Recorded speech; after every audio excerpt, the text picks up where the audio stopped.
Buenos días, yo soy Antonio García, quizá ya les recuerde mi cara alguna píldora anterior, y voy a exponerles hoy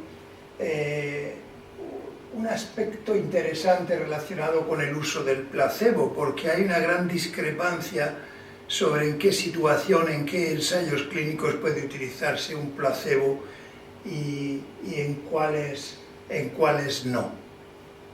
Este tema del placebo ya lo trató en una píldora previa Begoña Maestro en abril de 2016, y ella habló en general del uso del placebo en los ensayos clínicos, y aunque hizo algún apunte ético, quizá no profundizó lo suficiente, y por eso hoy me permito yo retomar el tema, pero haciendo énfasis en el aspecto de la ética del uso de un comprimido o una formulación galénica que carezca de principio activo y que todos conocemos como placebo. Entonces, el problema es el siguiente. El informe Belmont, que surgió en Estados Unidos en 1979 con el fin de proteger a los pacientes, es uno más de los muchos códigos éticos que han ido emergiendo a lo largo de la historia del ensayo clínico. Este informe, digo, surgió para proteger a los pacientes y hacía énfasis en el hecho de que debe haber una barrera precisa entre lo que llamamos experimento, ensayo clínico, y la actividad asistencial rutinaria del médico. Porque si no, estamos expuestos a cometer abusos importantes con el paciente. Por ejemplo, en la práctica clínica, el tratamiento con un determinado fármaco nunca puede ser un experimento. Hay unas pautas que marcan las guías terapéuticas y que hay que seguir, con la flexibilidad de que el médico puede modificar o no los tratamientos. Y él siempre piensa en el cuidado del paciente, en que el acto médico, el acto terapéutico, siempre persiga la beneficencia y que huya de la maleficencia. Sin embargo, en el ensayo clínico, esa actividad médica no está destinada al cuidado del paciente. Busca crear nuevo conocimiento, y el estudio se suele hacer en un grupo reducido de pacientes que en última instancia, es verdad, tendrá capacidad el resultado de este estudio de extrapolarse a un número mayor de pacientes en la práctica clínica cotidiana. Pero debe quedar claro que en las dos actividades existe un riesgo de explotar a los pacientes. Conocemos muchos casos de cirugía innecesaria en la práctica clínica y de abusos en la experimentación clínica. En el caso de los estudios controlados con placebo, el tema de esta píldora, los pacientes están en minusvalía con los que reciben placebo con los que reciben el tratamiento activo. En el caso de un cáncer está claro que sería completamente no ético asignar un placebo a un paciente, por ejemplo, con un melanoma metastásico en el que se está estudiando un nuevo fármaco. Las enfermedades crónicas con tratamientos disponibles, la ansiedad, el asma, el angor, la hipertensión, la migraña, plantean también aspectos éticos en el uso del placebo. Pero un estudio que compara dos tratamientos puede concluir que ambos fueron eficaces o que ninguno lo fue, si no hay un tercer brazo con placebo. Por eso, la Agencia Reguladora de Medicamentos de Estados Unidos, la FDA, presiona siempre a los investigadores y a los promotores para que se use placebo siempre que sea éticamente aceptable en los ensayos clínicos. Sin embargo, en la Declaración de Helsinki, que es la que establece, la más conocida, que a lo largo de los años se ha ido actualizando y que controla el ensayo clínico y protege a los pacientes, suele condenar en general el uso de placebo. Entonces estamos aquí con dos tendencias, dos fuerzas contrapuestas, y en última instancia en el diseño del ensayo clínico es el médico, pero sobre todo el paciente bien informado, el que decidirá si se usa o no se usa el placebo. Entonces, les voy a poner un ejemplo, un ensayo clínico que se hizo en el año 2000 y se publicó en la revista JAMA en 2002, que es el Journal of American Medical Association. Y se trataba de demostrar si un extracto de una planta, el Hipericum, que es la hierba de San Juan, que se utilizaba en Estados Unidos masivamente para el tratamiento de la depresión, si era más eficaz que un fármaco antidepresivo al uso, concretamente un inhibidor selectivo de la recaptación de serotonina que se llama sertralina. Entonces los investigadores diseñaron un estudio en 340 pacientes con depresión mayor, patrocinado por los institutos de salud pública de los Estados Unidos, porque este era un problema social y por lo tanto el gobierno de los Estados Unidos patrocinó este estudio con los tres brazos que incluyeron placebo, la hierba de San Juan y la sertralina.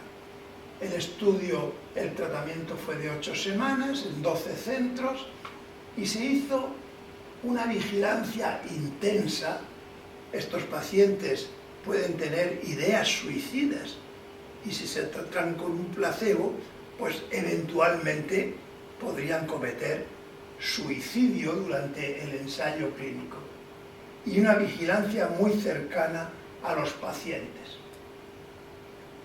La conclusión del estudio fue que los dos tratamientos activos, la sertralina y la hierba de San Juan, no fueron superiores a placebo. Entonces, inmediatamente se deduce que si no se hubiera usado placebo, se hubiera concluido que la hierba de San Juan era tan activa como la sertralina.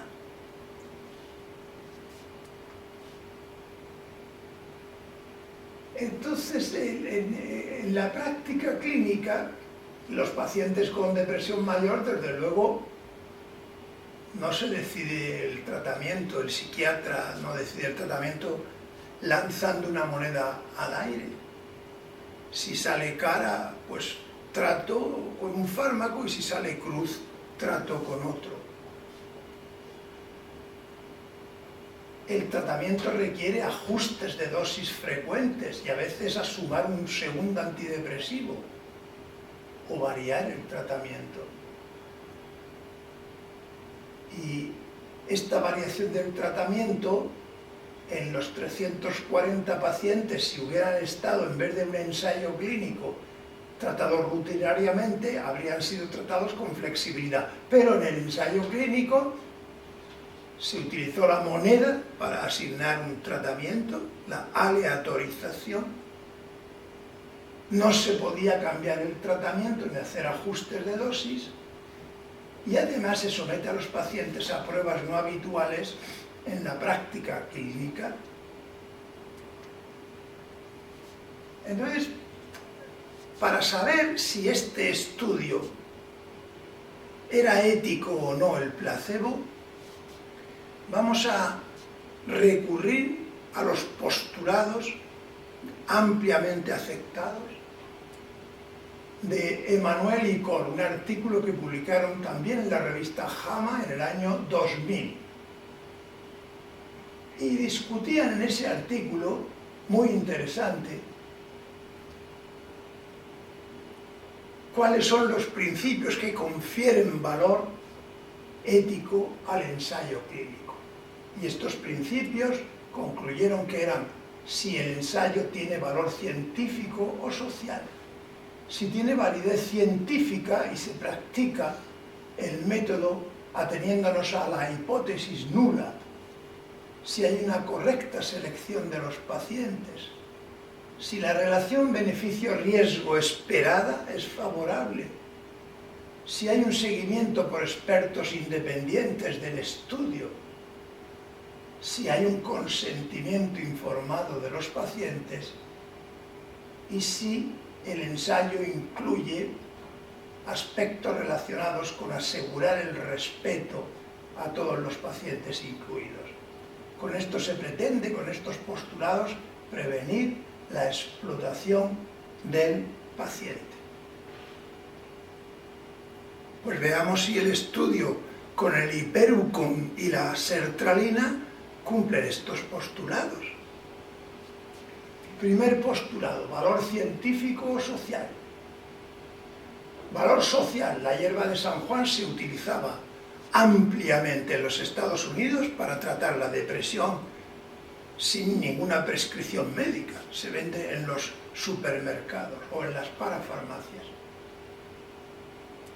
Y había un valor científico intrínseco en el hecho de que, a pesar de utilizarse ampliamente, no existía evidencia científica sobre su eficacia. Luego, el postulado 1 se cumple. La validez científica, hubo hipótesis nula, que consiste simplemente en decir la hierba de San Juan no es superior al placebo. Tampoco era razonable hacer un estudio de no inferioridad de sertralina versus hierba de San Juan, porque, como he mencionado anteriormente, se hubiera llegado a la conclusión de que la hierba de San Juan era tan eficaz como la sertralina. Por lo tanto, el estudio, desde el punto de vista de validez científica, su diseño fue correcto, incluyendo 3 brazos: placebo, sertralina y hierba de San Juan. Luego el postulado 2 también se cumple. Se hizo una selección adecuada de los participantes y no se incluyeron pacientes vulnerables con riesgo de suicidio, o por lo menos se intentó evitar. Es decir, se hizo una adecuada selección de los pacientes. El cuarto postulado implica que el ensayo clínico se espera de él que haya una relación beneficio-riesgo favorable.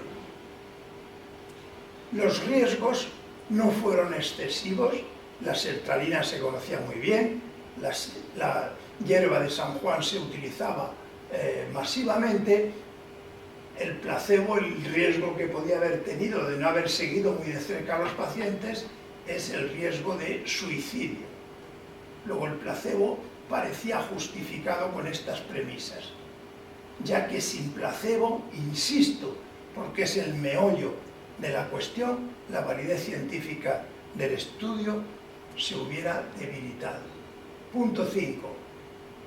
Hubo un panel de expertos independiente que valoró el estudio y se hizo una monitorización adecuada de los pacientes para prevenir los riesgos de suicidio. Hubo un adecuado consentimiento informado y el respeto por los pacientes incluidos. Luego, según estos postulados de Emanuel y colaboradores, ampliamente aceptados,